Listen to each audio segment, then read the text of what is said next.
This is Kim Allen, the author of reEngage, and you just finished reading the chapter on virtual communication. This is a big one, so let's get right into it.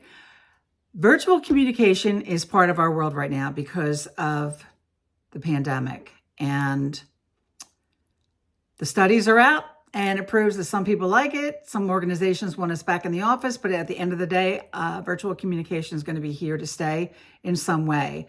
So when we're looking at virtual communication, the engagement embodies verbal and nonverbal communication, which is really important.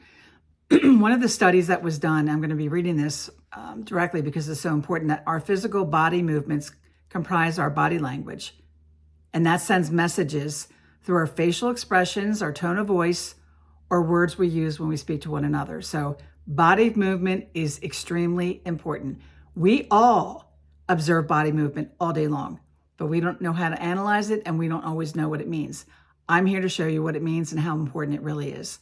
So some of the statistics coming out is that verbal communication is only 7% of human communication. Verbal is only 7%, while nonverbal communication is a whopping 93%. So again, this begs, what do we really know about it, and how do we as leaders know how to work with those statistics? When we're looking at body language, and when we actually know how to apply the body language cues, we can actually boast our nonverbal communication skills and the effectiveness. Because without it, what we're doing is that we're missing cues and clues, social cues and clues that put us at risk of reading the room. Really important, whether we're there in person or on screen, really important. Showing up on screen, is that important? 100%, I promise you. I'm also an image consultant, and that comes into play in this chapter. So let's talk about when we were in an office, even if you weren't in an office, when you sometimes have to go and you're meeting people in person, you've established your brand. Why would you risk that brand that you've worked so hard to achieve when you were in an office or around people a little bit more, and reflect a less professional image when you're working at home? It's almost like, do you ever take a taxi? Well, when you're in your car, you always buckle the seatbelt, but sometimes when we sit in a taxi, we don't buckle the seatbelt. It's kind of weird, but sometimes we do that. So again, why would you risk looking and showing up differently working from home than you do in an office? So we're going to go over some things that are really important. Why should everyone appear on screen? One study that I actually included from the Wall Street Journal, it reports that engagement and alertness levels in meetings decrease by 23% when participants' cameras are turned off, which is a lot. We have 43 muscles in our face, and that is actually the picture of how others experience us as we engage them. So again, it's so important that we have our cameras turned on. The reason why is it's true that our eyes are the windows to the soul. You know what? They're windows. When we are running a meeting or when we are participating in a meeting, sometimes there's a reasons for the cameras not to be on, and I give really direct reasons in my chapter. And the excuses, when people talk about my hair's not combed, I didn't shave, I didn't dress. You know what? You wouldn't do that in the office. So why are we doing that when we're working from home? It just doesn't make any sense. We absolutely need to show up virtually as we would when we are in the office. You know why?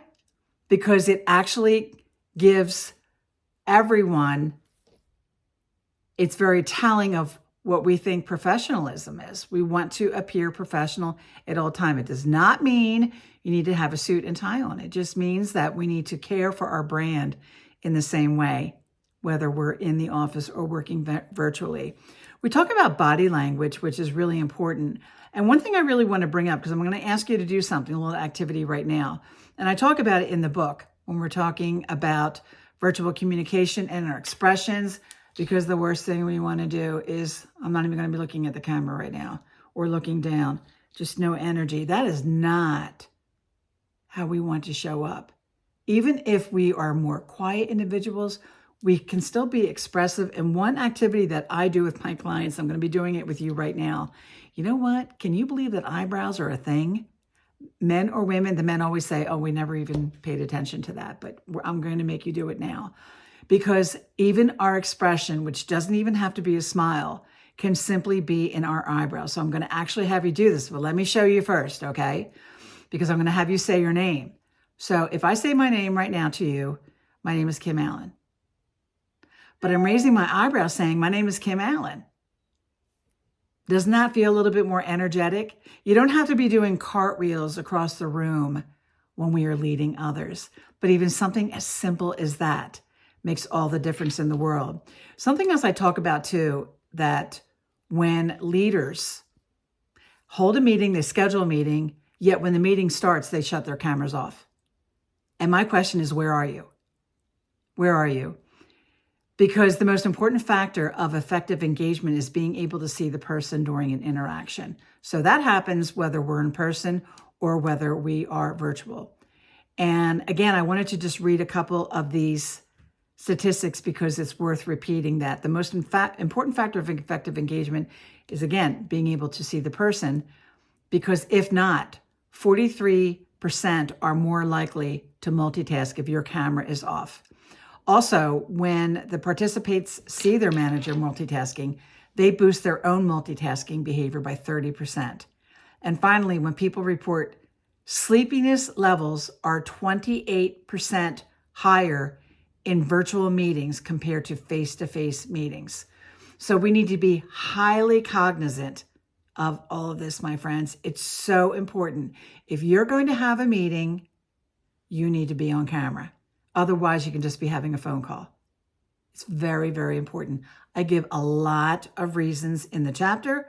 I give a lot of examples of what to do, how to show up on screen.